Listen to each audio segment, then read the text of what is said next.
Welcome to Conversations with Big Rich. This is an interview-style podcast. Those interviews are all involved in the off-road industry. Being involved, like all of my guests are, is a lifestyle, not just a job. I talk to competitive teams, racers, rock crawlers, business owners, employees, media, and private park owners, men and women who have found their way into this exciting and addictive lifestyle. We discuss their personal history, struggles, successes, and reboots. We dive into what drives them to stay active in off-road. We all hope to shed some light on how to find a path into this world we live and love and call off-road.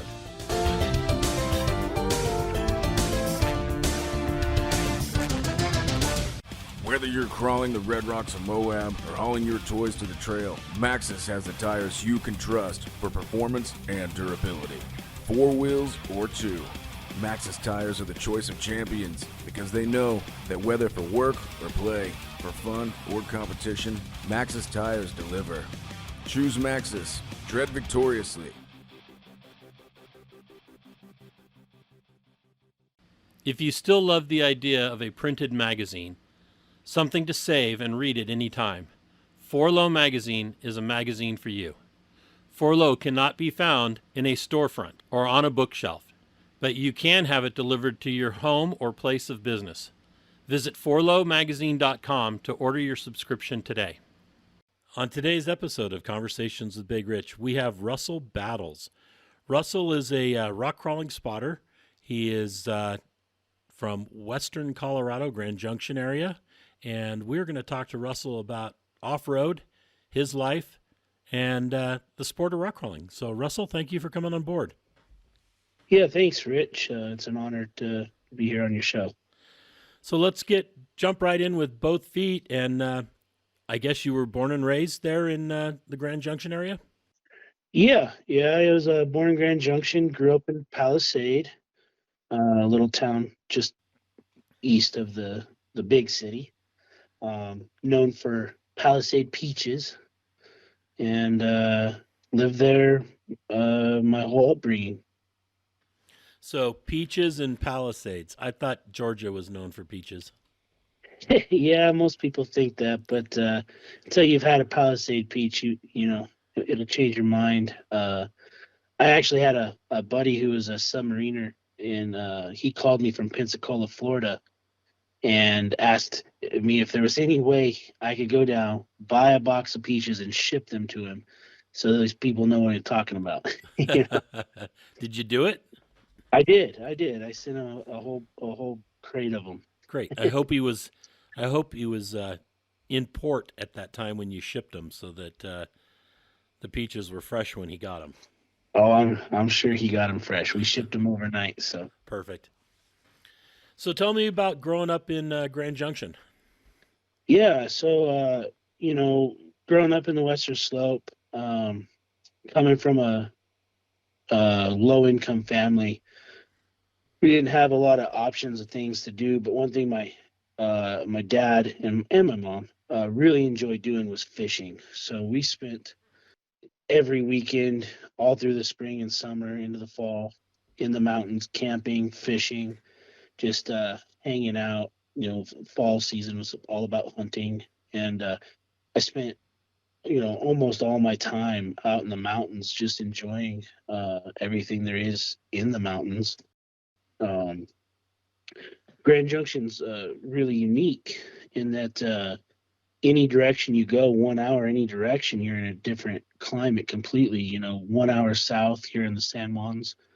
1 hour west, you're in Moab. 1 hour north, you're in Wyoming. 1 hour east, you're in Aspen. So you can really pick and choose based off time of year if you want to get out of the heat, or if you want to play in the slick rocks or in the highest peaks in Colorado.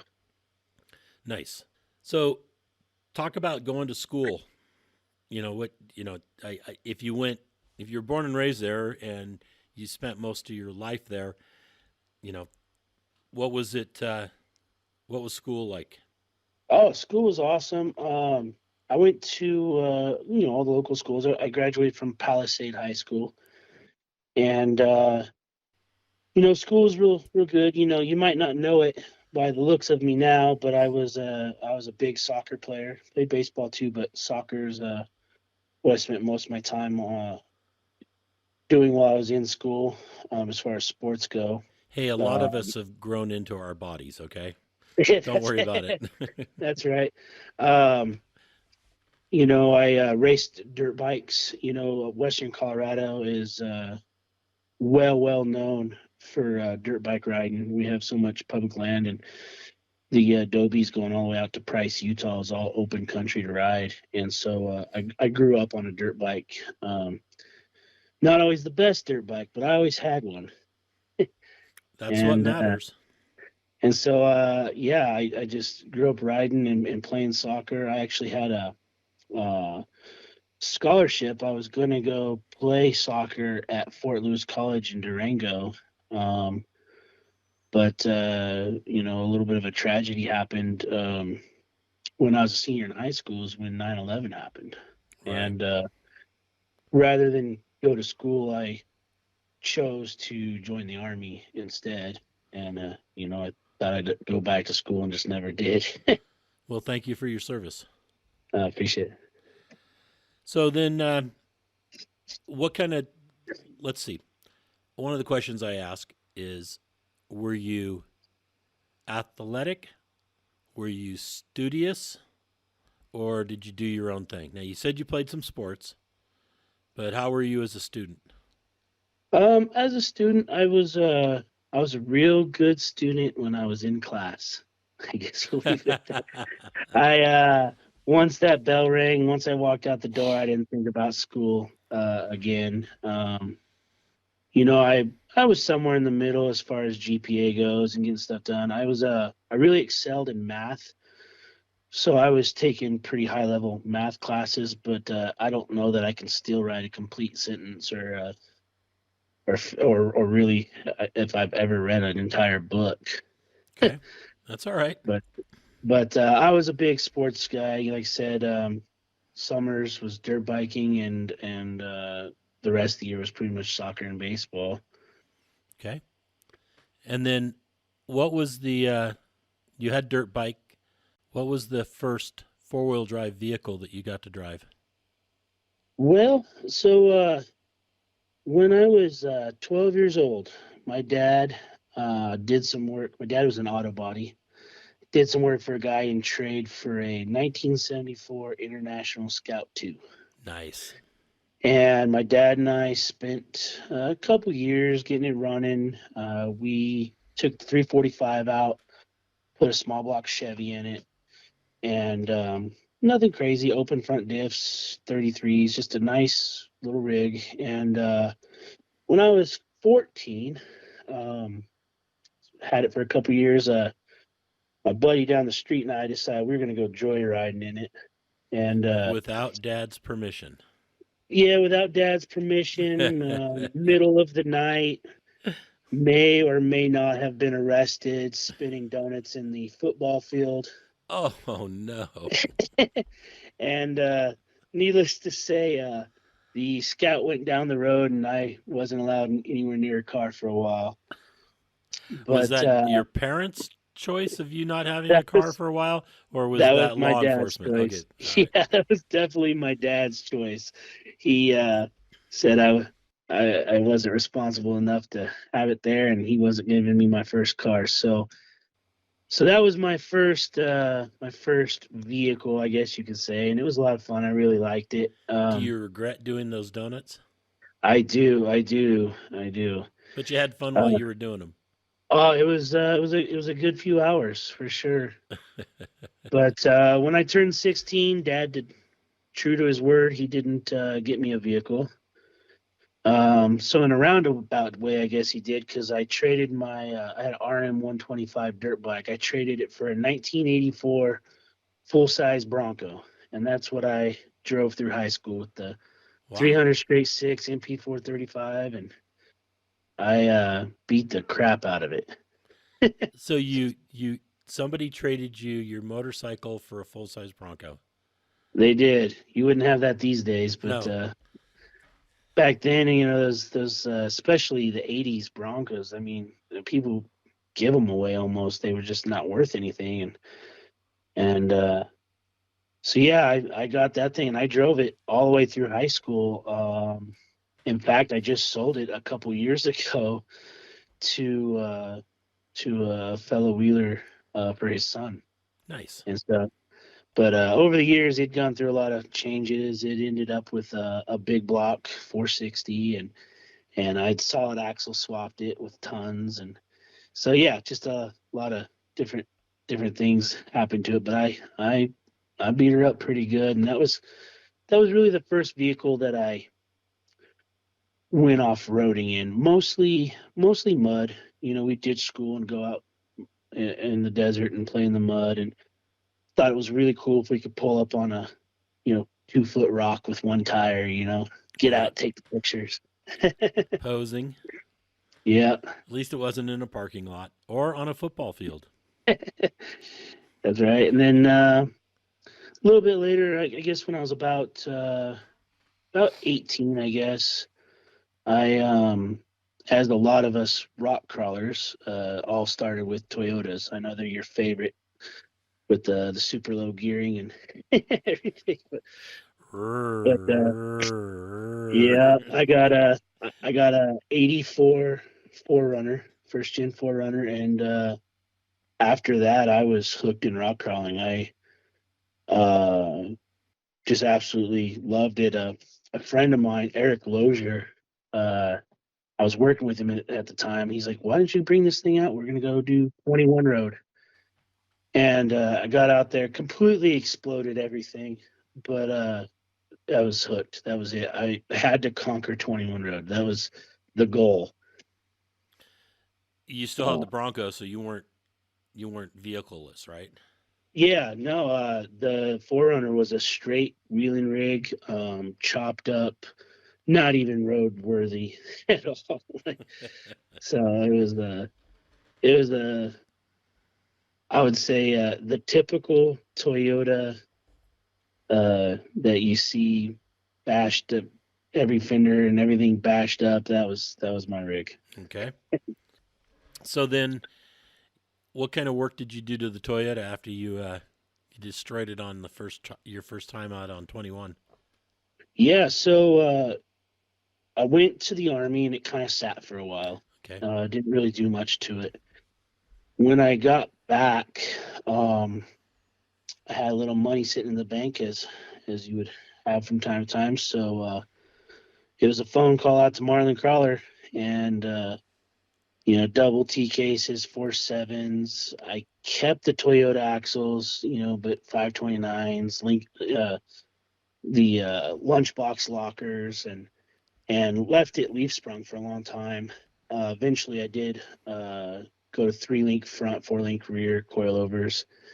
Did a turbocharged LC Engineering 22RE RET, and yeah, just railed on it for a really long time, and it actually helped me really start off in the rock crawling world because by doing that, meeting people, I found this niche of, should I say, Toyota guys that didn't have fabrication skills or really want to, I guess. But I ended up starting a company here in Grand Junction. It was Rock Solid Motorsports, and that's what we did. We built Toyotas. That was pretty much all we worked on was Toyotas.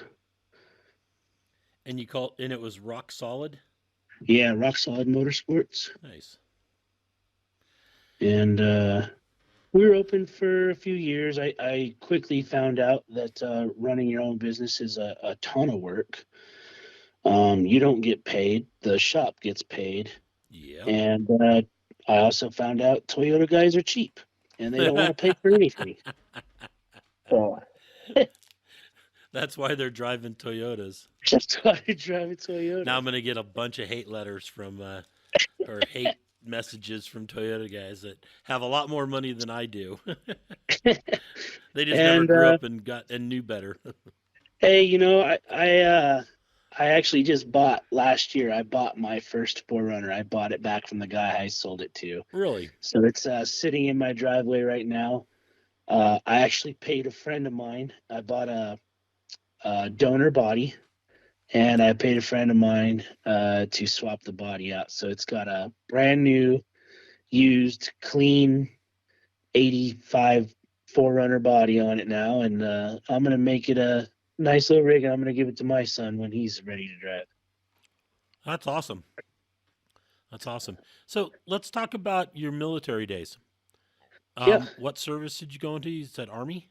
yeah. I was in the Army, field artillery. Field artillery. That's cool. Yeah, for about the first 10 minutes, and then it's just it's just lobbing more rounds. Yeah, again, like I said, I didn't have much upbringing from parental advisors, should I say. And so when I went in, I just walked in and said, "Hey, I want to join the Army." And they're like, "What do you want to do?" I was like, "I don't know. What can I do?" you know, had I known, and this is what I tell all the young guys and girls going in: know exactly what you want, and don't let them tell you can't, because those recruiters are going to fill slots that they have open that they need personnel for, and they're just waiting for a person with an unknown future just to walk in so they could fill those slots. Right. And so when I went in, had I known, I would have definitely chose something that converts to the civilian world. IT, computer programming, or construction, or just something that would have transferred, a medic. You know, but they gave me two options for slots they had to fill. It was truck driver or field artillery. And I told myself, I was like, well, I didn't join the Army to drive trucks. I can do that on some, you know. And so I joined field artillery, and it was quick. Maybe like 2 months later, month and a half later, I was in Fort Sill, Oklahoma. So And that was boot camp? yeah, I did boot camp and AIT both at the same place there, and I was actually stationed there for my first duty station. And then you did 4 years? Yeah, I actually did. I did 4 years on paper, but realistically, it was 3 years. I did what they called the delayed entry program. Okay. So after my junior year of high school, I went to basic training, and then I came back, did my high school year of high school. And during that time, I was doing once a month with the Army Reserves locally. And then when I graduated, I was on a plane back to Fort Sill to do AIT. And that whole year of high school counted as my first year of service. Well, that seems like a pretty sweet deal. Yeah.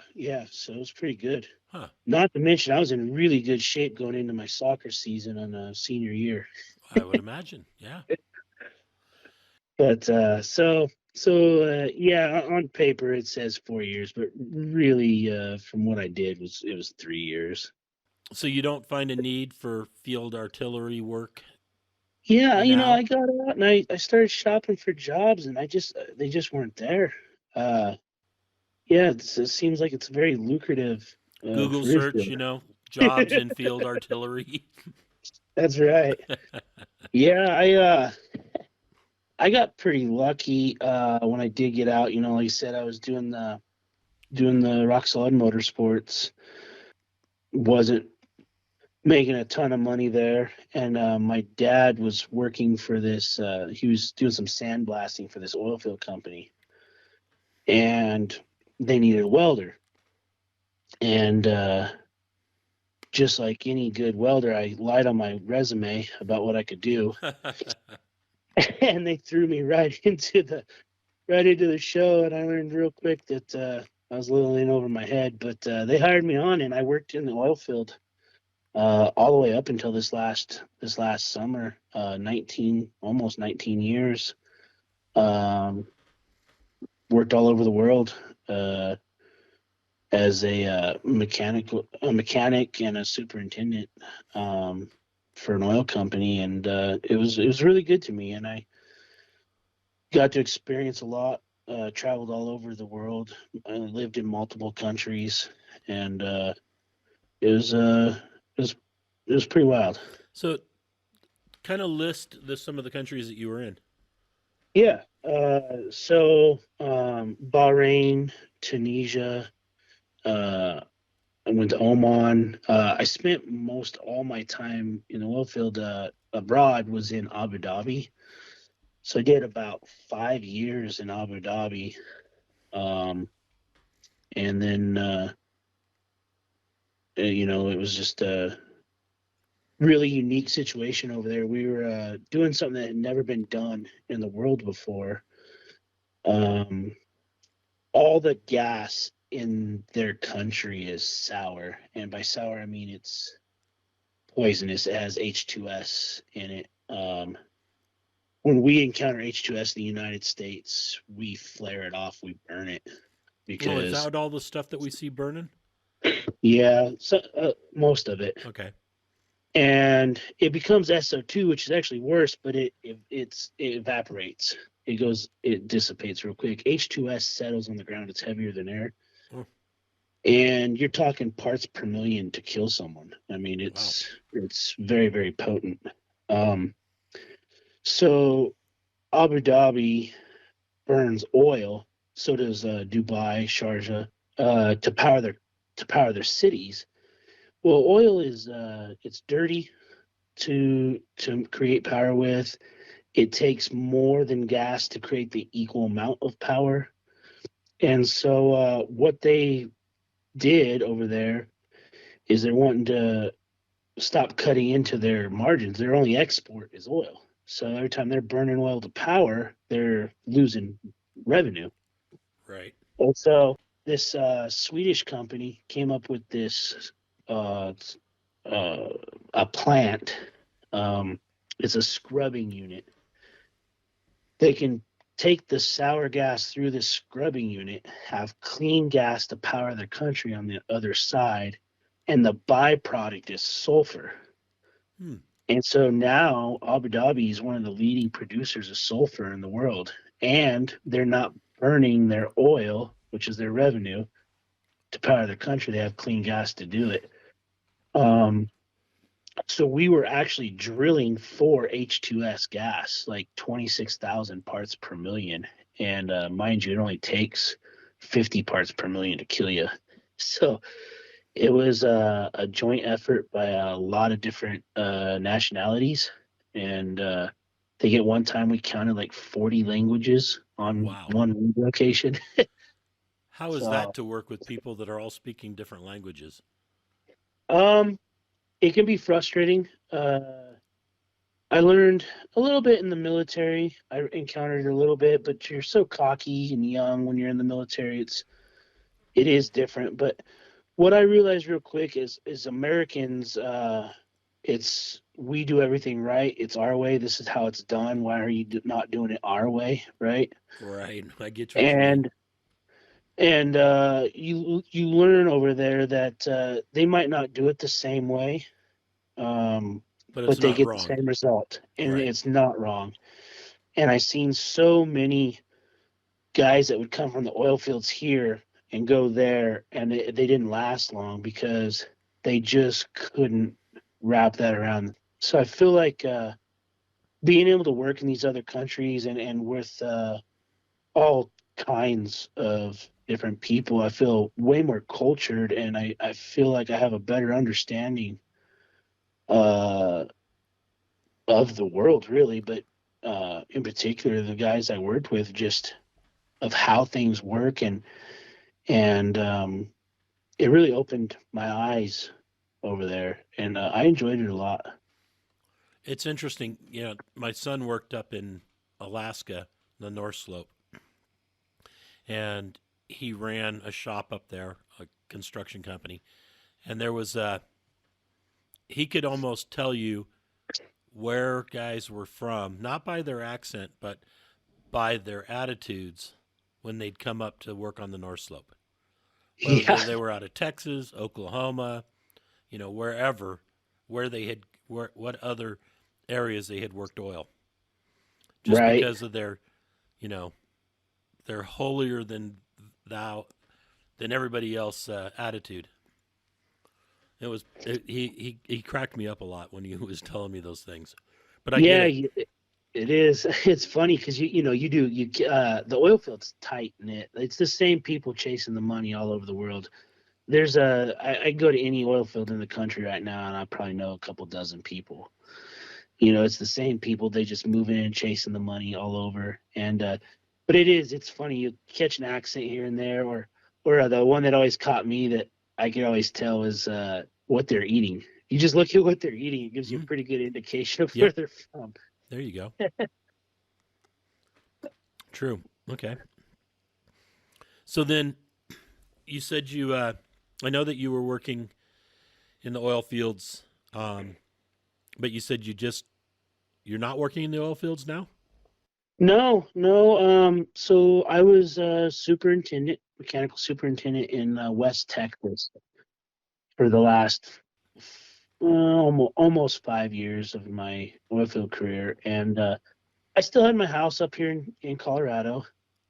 But the big thing that changed is I'm getting a late start in life, but I got married. Um, this just after I went to Texas, I got married, and the little baby came, my son Leica, and it got to the point where I just wasn't home.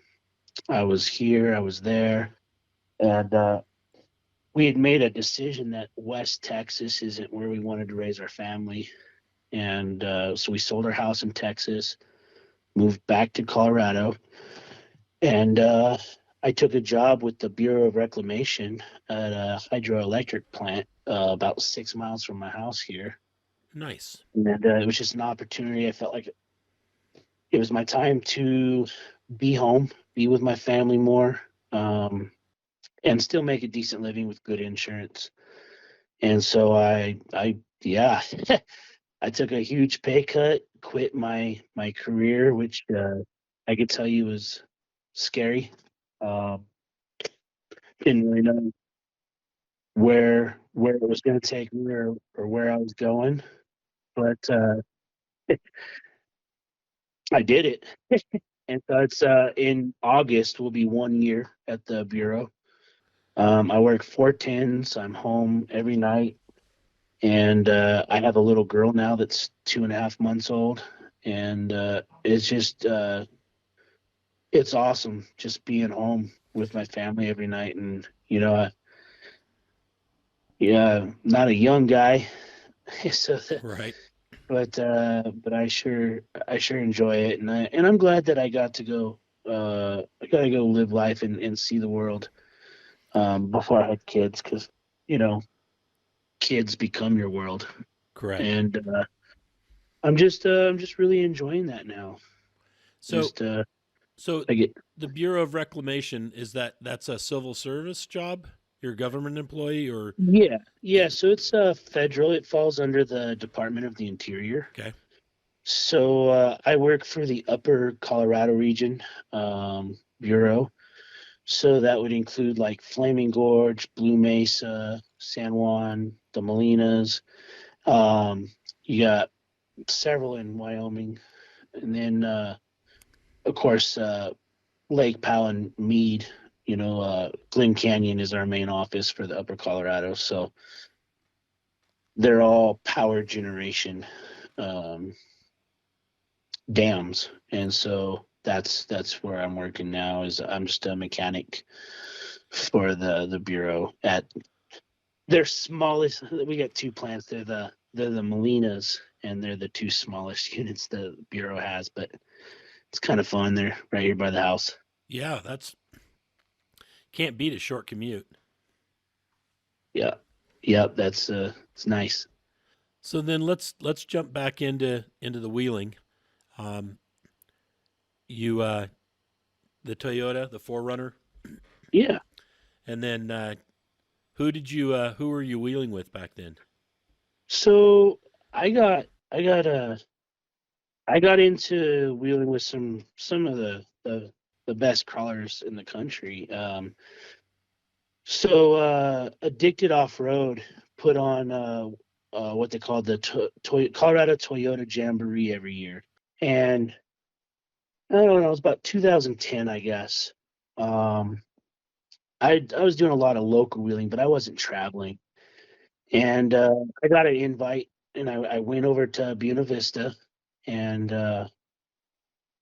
went wheeling with these guys, and they're all Toyota based, and it was a lot of fun, and I met some really good guys like Michael Bresney was there, and um, Corey Pavgani's there.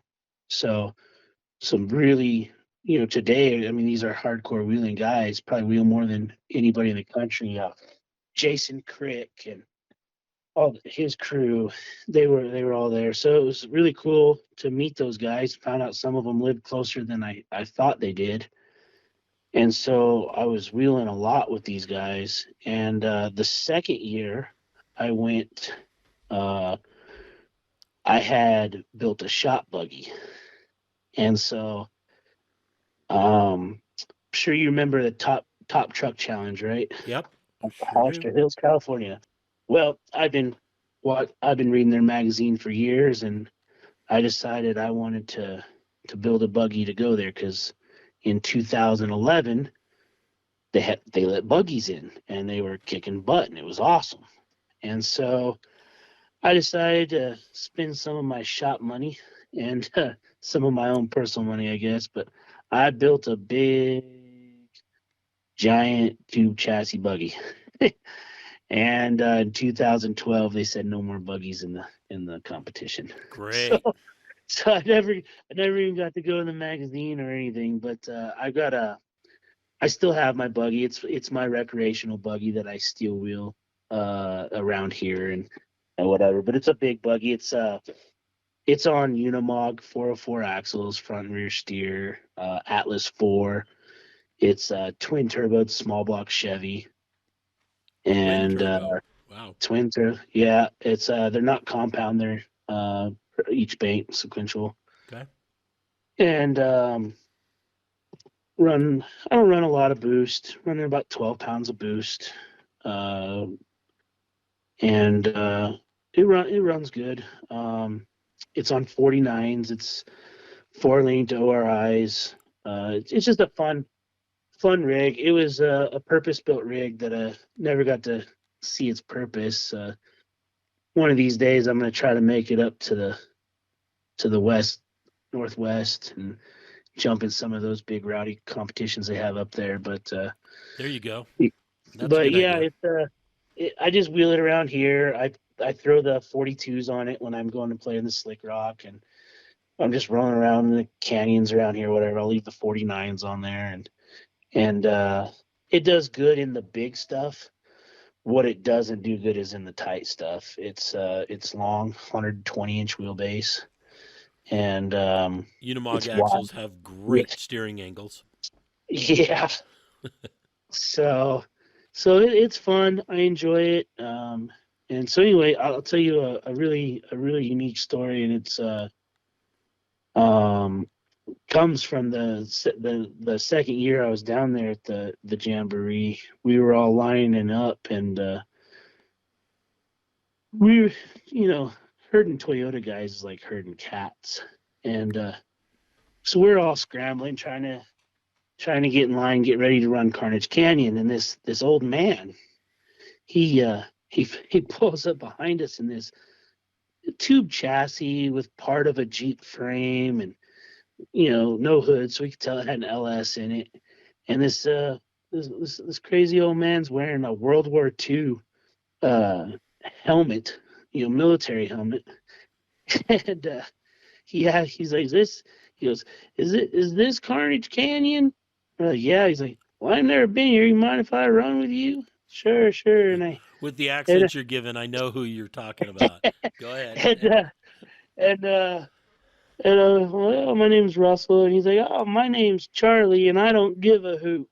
And that was the first time I met Charlie Vaca, and he wheeled with us all day. And he was a riot, and uh, we were climbing the exit, and we all went up the main line, and some guys made it, some winched, whatever. We were getting up there, and he was the last one, and I think it's just in his nature. He has to do one better, and so he's climbing the the face to the far left of the exit. It's just a vertical wall, and he's getting up there, and his front tires are lifting really bad. Like he's in bad shape. So he stops, and we think he's just gonna go around. He's like, "Can you guys pull my winch up there?" So we pull the winch up there, and I don't know, he's 4.5 feet up this rock wall with his back tires, and that winch line snapped. And he went tumbling all the way down to the bottom. That LS was bouncing off the rev limiter, slammed into the rock. He was doing a 4-wheel drive burnout up against this rock ledge, and he was knocked out cold. And It we were running wasn't his down first or his last. there, and we couldn't figure out how to shut this rig off. We're just pulling whatever we could find. Finally, someone gets it shut off, and he's coming to, and he doesn't even know where he's at. And we've been best friends ever since. But That's awesome. he's been probably more of a father figure to me than my own blood. I've just been wheeling with him forever, and that's how I got into We Rock. Little Awesome. Charlie. Good old Charlie. So, Yeah. talk about your first competition. Yeah. So see, the first competition that I did was in Rangeley, Colorado. Just running a Sportsman B class, and we run a little Toyota based buggy, truggy, I guess you could say, really. It was leaf sprung and just tubed out bed kind of thing, and we did all right. And Jason Crick ended up winning that class that year. And I'd never been to even watched a rock crawling event before that. I just only done recreation wheeling. And so when I heard Rangeley it was going to be back the next year, I told Charlie, I was like, "Hey, you should come up for this. This was really cool," And he did. He brought this brand new buggy, Bent Fabrication had just built him, and had his old LS and everything out of his old buggy in it. And the second course of the day, second course of the day in Sportsman A class, he got up on this rock, and I was spotting for him, and he was pretty high centered, and I told him to stop. And I was going to go to the other side and look at what his options were. And as soon as I turned my back, I heard the LS wind up. And next thing I know, he's on his lid down at the bottom. And that was the first experience there. It was all good, and we continued. And I ended up spotting for him for quite a while. And we did pretty good. We were always competitive. And then that's while you were in there at Grand Junction, and then you moved. And then how long were you in West Texas? I was in West Texas for about 4.5 years, Okay. 5 years. And so, yeah, I was in West Texas, and Charlie called me. He's like, "Hey, are you going down to Mason?" I said, "Yeah, I was thinking about going and watching, And at this point, he had been with the Reeves for, I don't know, probably close to 2 years. Right. And everybody knows Jason Reeves is an excellent spotter and has the patience to go with it. And he'd worked wonders with Mr. Charlie, but he wasn't going to be able to make it. So Charlie's like, "Would you mind spotting me?" So, yeah, of course I'll come down and spot you, And so I drove down to Mason, about 2.5 hours from Midland. And I got there, and the first person I saw was Jason. I was like, "Oh, Yes, I'm not spotting. And so we were at the drivers meeting that morning, and this little guy piped up in the back and said, "Hey, if anybody's not busy, I could really use a spotter." And I was like, I drove down here to spot, so I volunteered, not knowing who he was, what rig he drove, what class he was in. I was just like, yeah, sure, I'll do it. Come find out, his name's Steve Marcourt, and he is a driver. And so I've been spotting for him ever since. We ended up winning Mason in Sportsman A that year, the when I met him. And then we made it to 2 other events and won the East Coast Sportsman A. The following year, I think it was the following, we got Eastern Championship and second behind Michael in Cedar for the championships. And then last year, we decided to make a change. We kind of been top of the Sportsman A class, in our opinion, and he had been wheeling some really tough and technical trails just for fun. And so we stepped up with the big boys last year and went into the unlimited class, and we found out real quick what those guys are made of. we got beat up. We got beat up a little bit. If anybody knows Steve McCourt, we kind of go into every run as an underdog. We're playing the pro level guys with a homemade rig, and we're running Toyota axles and a transaxle buggy that has no disconnect. Right. So we are so limited by turning radius that I think a 1-ton truck might turn sharper. Yeah, and no dig. no dig. Can unlock. The best we do is we unlock the lockers. He does have air lockers, so we're able to unlock the lockers. Sometimes we can wedge. We play a lot of the drag axle games. Wedge a tire into a rock and hope it pivots. Unlock the axle and just see if it'll kind of burn or push itself around.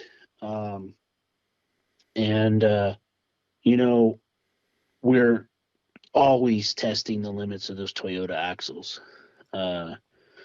It's a weak link and whatever, but his buggy's super light.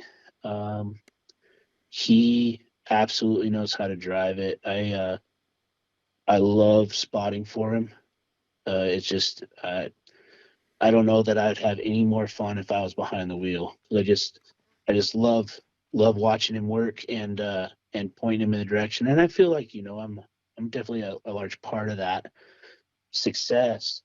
We just competed in Mason a few weeks ago, and we got second in unlimited this year, and that was a lot of fun. And I know Skip was feeling our pressure there for a little while.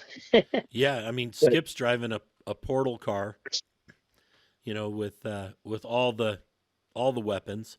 You guys are bringing a knife to a gunfight.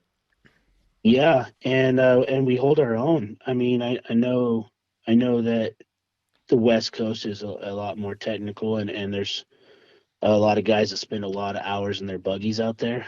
But down there, we really did well.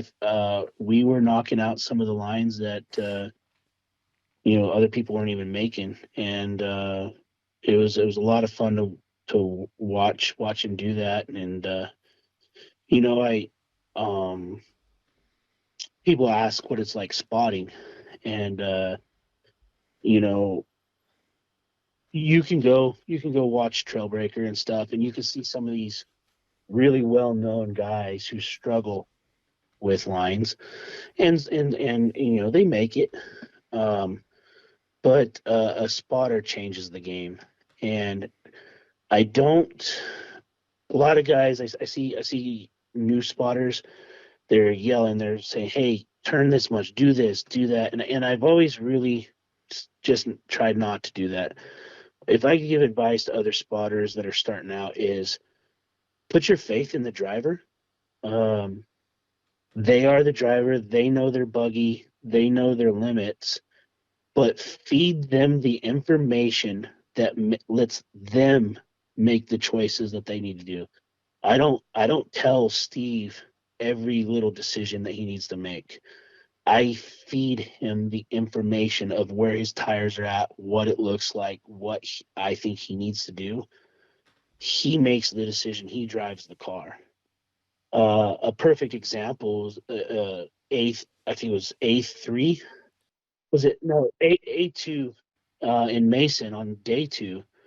There was this side where the bonus drop was, and because we couldn't make the corner, we were coming into it at an angle, and it was a pretty nasty 4.5, 5 foot drop with the left front, and he's already tipped up on this bank. To me, it looked like he was okay. I was feeding him the information. He got to a point and he told me, he's like, I don't like it. I didn't argue with him. I didn't say, "Oh, you're fine, keep coming," or "No, just you're okay, come on, just a little more." As soon as he told me I don't like it, I shifted my mindset to, okay, what's his options? And we turned the rear wheels, we took a 1 point backup, and we cleared the bonus line. Right. And so we really work in tune together. And I really enjoy wheeling with him a lot. Yeah, I noticed that there's a lot of different styles with spotters. Some of the best teams, they in the past were, they would tell their spotters, don't tell me where to go. I'll tell you if I need a rock stacked or I ask you where a cone is at. And then I see guys that really drive the vehicle from outside the vehicle. And then I see guys that work really well together and, have that communication, whether the driver is making the decisions or the spotter is, but it's, it's that good communication. Absolutely. Absolutely. So As but a spotter, I'm going to put you on the spot here. okay. Who do you think is one of the best spotters in the game right now? That's an easy one for me. I think it's Jason Reeves. Okay, very good. Definitely someone I look up to. He keeps his calm. He doesn't. There's no argument in the radio. Keeps his calm. He makes decisions, and even sometimes I've seen, like, why is he doing that? No, that's not the right line. Why is he doing that? I'm thinking to myself from the other side of the rope, and then all of a sudden there's a plan, and you're like, wow, that worked. That's amazing. And then not just what he does with Jacob. I mean, his son. You see a lot of father figure spotters, and it doesn't generally work out so well. But in my opinion, but this one, he just has this patience about him, and he thinks about, the line, the mission, and he just, they go out and they stick to their game plan. But even more so, what he's done with Charlie. Charlie's difficult to spot for because he can't hear, and so you got a guy that can't hear, and he's Charlie. He kind of just does his own thing most of the time. But Jason just being able to go spot for Charlie and have to negotiate himself and do things in a certain way, and then run over to another course and spot for Jacob, and then just absolutely kill it on all. He's great. Awesome. And where do you think your team, you and Steve, are gonna go in the future? Do you think you're going to keep competing? I know he's in the military, so he's Yeah, got, so yeah, he's got obligations. Not gonna let too much out of the bag, but it sounds like his last duty station before he retires, and that does say how long he's been in there. But his last duty station is probably going to be California. So I will say that he's probably coming for the West Coast guys. Safe to say, I think he's probably going there next year. Um, and yeah, I think we're definitely going to keep competing. I'll spot farm as much as we can get around and make it to the events.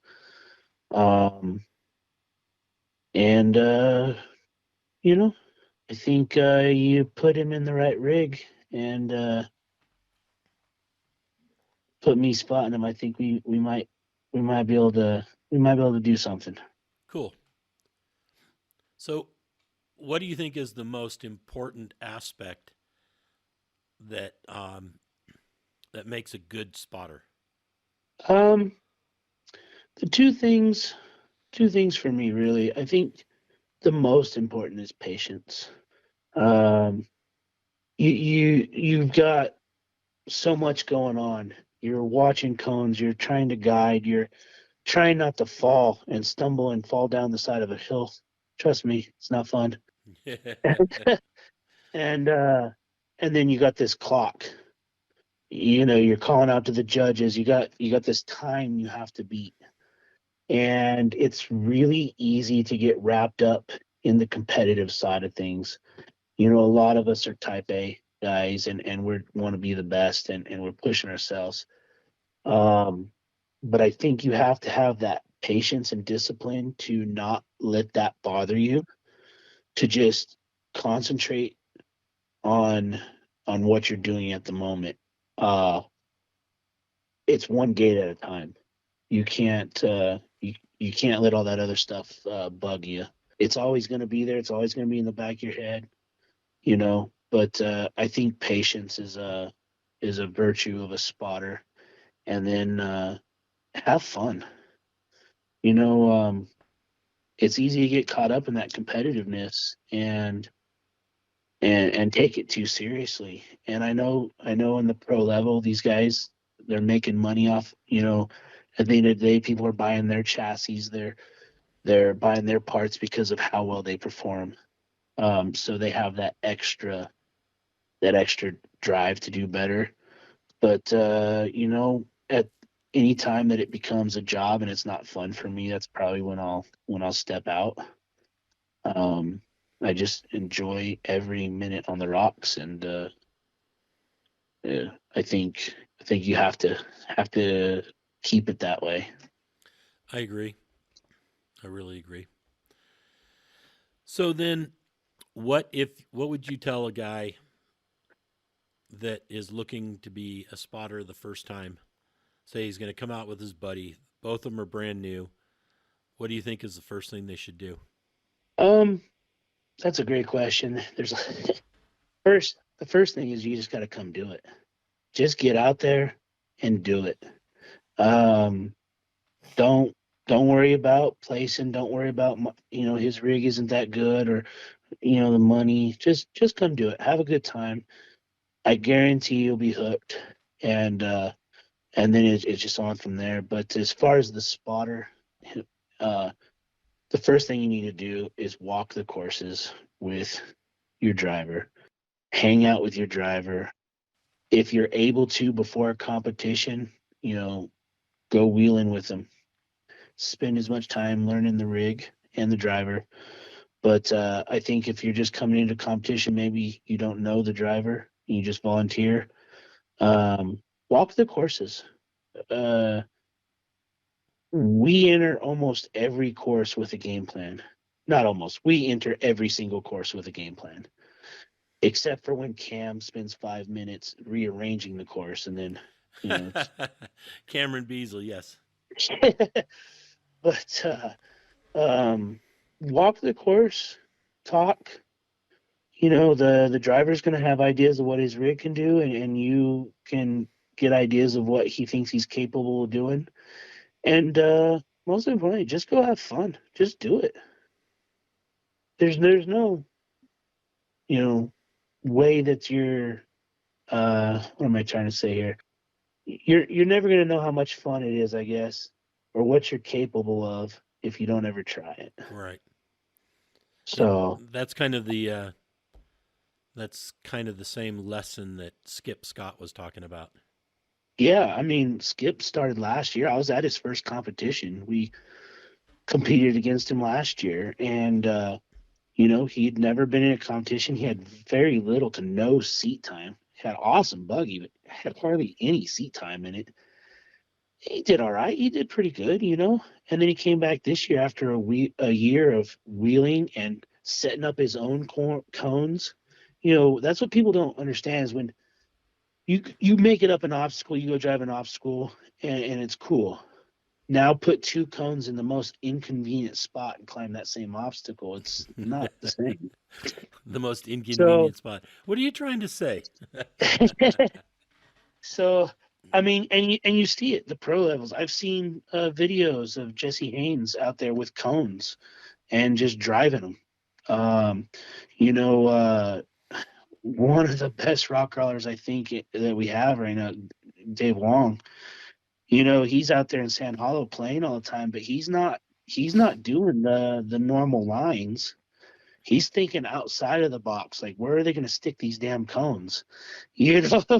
And he's doing these unbelievable lines out there and just crazy stuff, and that's the mindset that you have to do and get used to be competitive in the bigger classes. And so 10 years ago, 8 years ago, whatever, when Ultra 4 really hit, our sport kind of took a back seat for a while, and I'm really excited of where it's come in the last 4-5 years.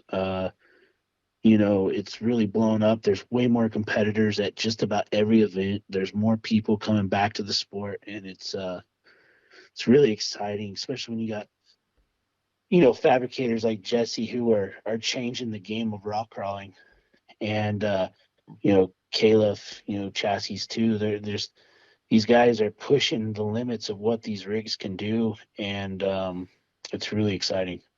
I agree, absolutely. I'm almost sad that I'm getting too old to be setting up courses anymore.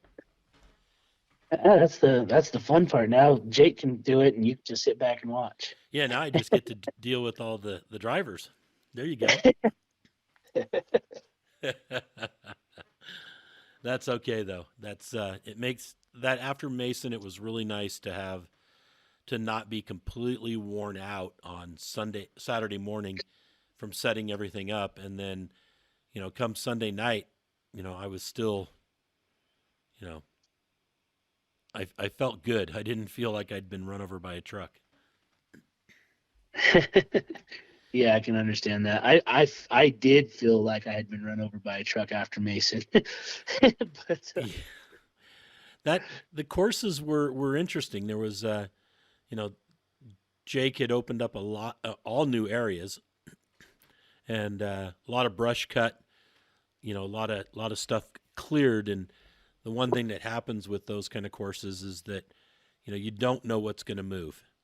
And until it's been driven on a couple of times and starts to settle out, and everything moved. And yeah, it's stuff that I didn't think even would move.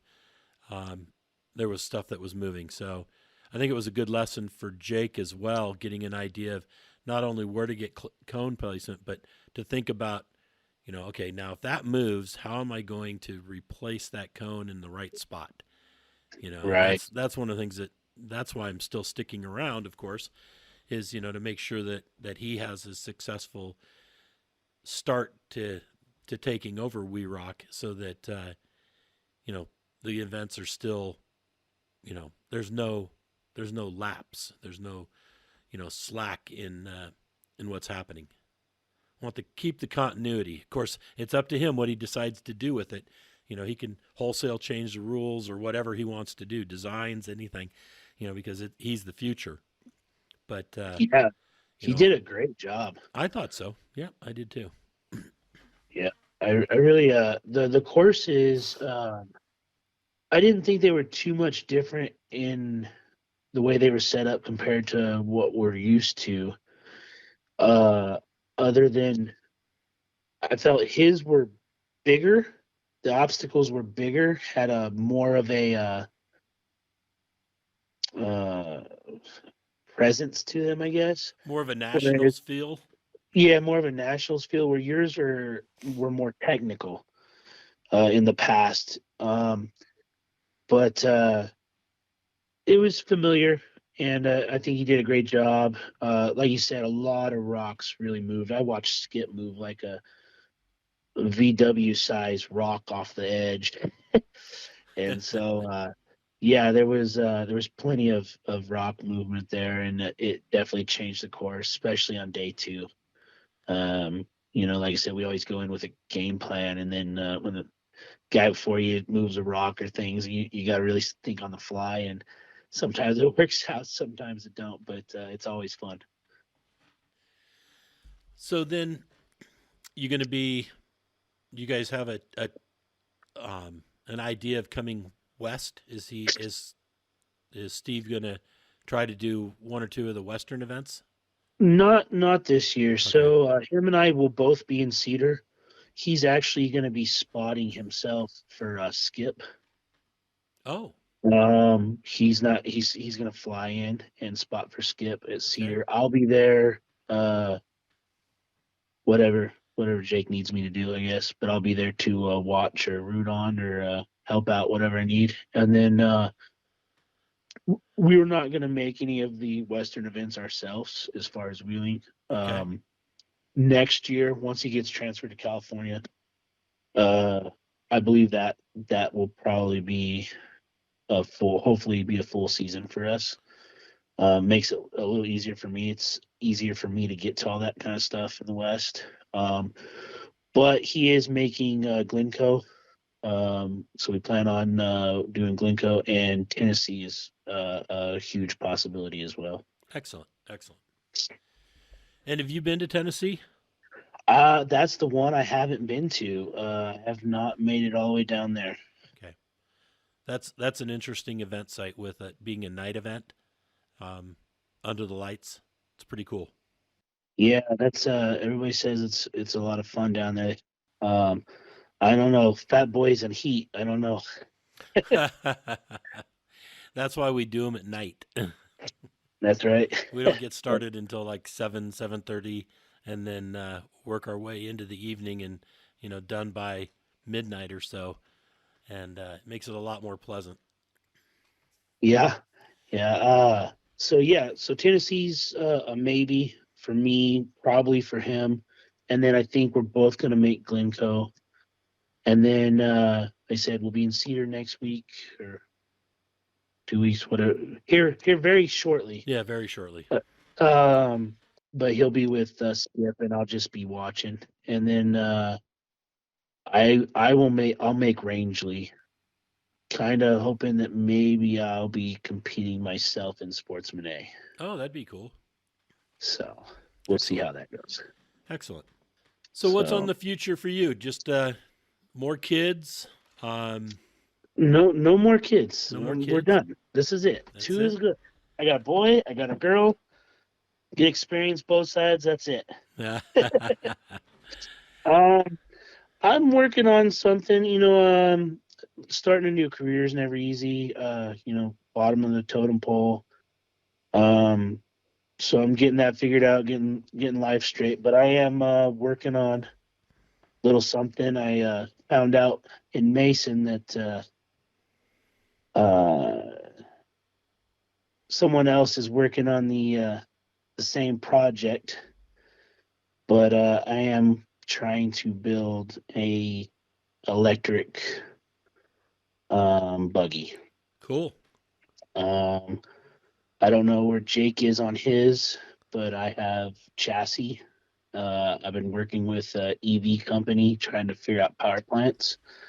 Mine is not going to be a traditional electric vehicle like a Tesla or something. I'm going to use traditional drivetrain powered by an electric motor. Okay.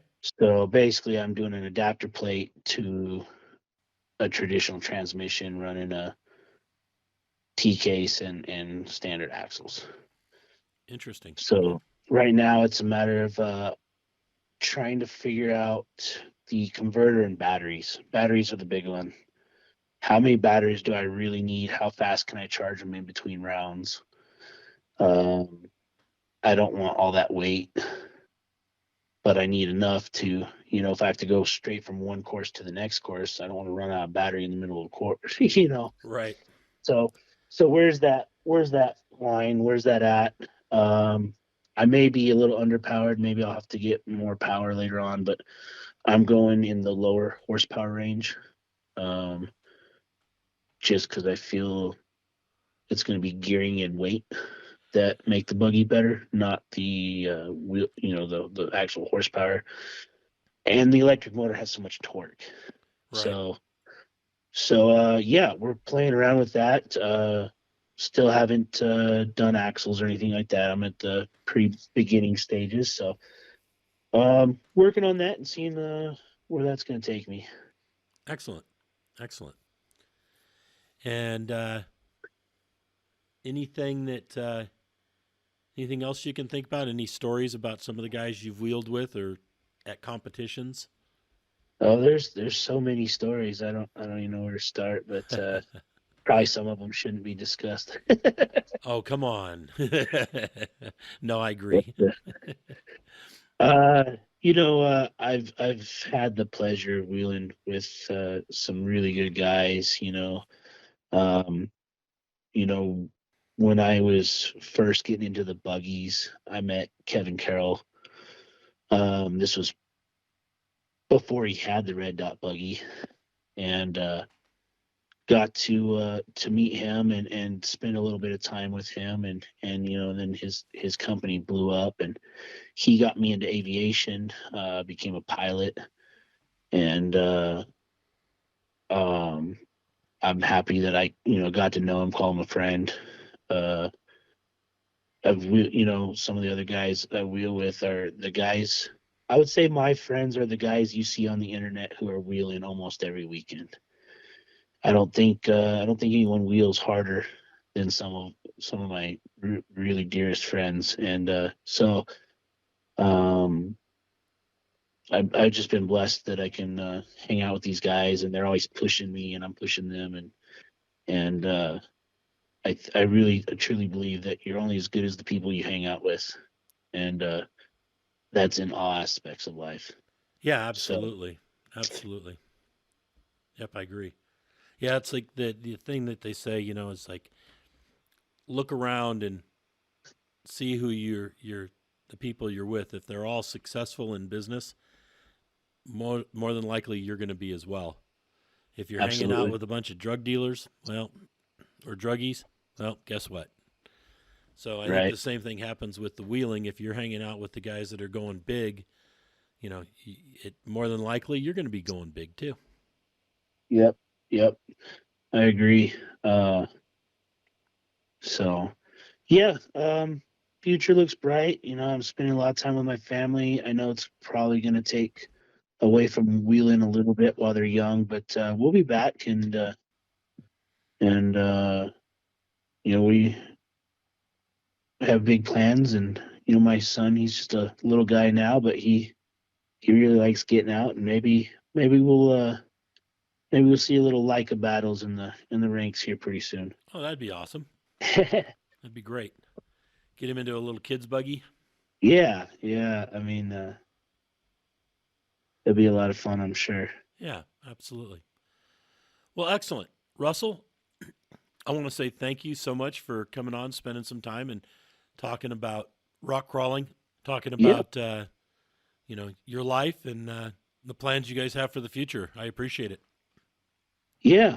Thanks for having me on the show. It was a lot of fun, and enjoyed it.